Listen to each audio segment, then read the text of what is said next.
Alors, l'international et l'ICIS, alors c'est pas une longue histoire, c'est une courte histoire qui a démarré depuis le démarrage de la société, puisque très vite, par rapport au marché que nous avons ciblé, nous nous sommes rendus compte que c'était une évidence d'aller à l'export, et d'aller à l'export très rapidement.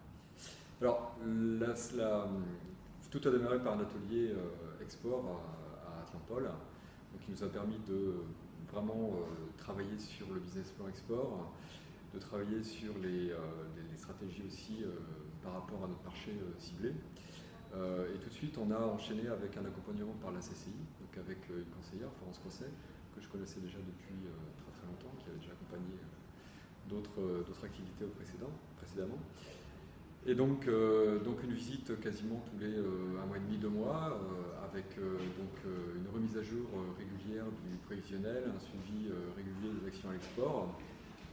Et puis donc pour arriver au final donc à l'embauche d'un commercial export, ce qui a vraiment permis de franchir une étape, de franchir un pas et de développer l'export d'une manière beaucoup plus importante.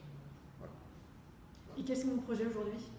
Alors, le projet, c'est de continuer notre développement à l'export sur l'Europe, sur la zone Europe, parce que c'est une zone, on a la chance d'être un grand pays, pas la France mais l'Europe, parce que je vois le business comme pas un business sans frontières, quoi.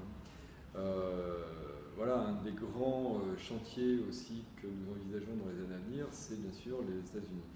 Mais c'est, comme vous le savez, très compliqué, avec beaucoup de barrières qu'il faut lever, avec des stratégies à mettre en place.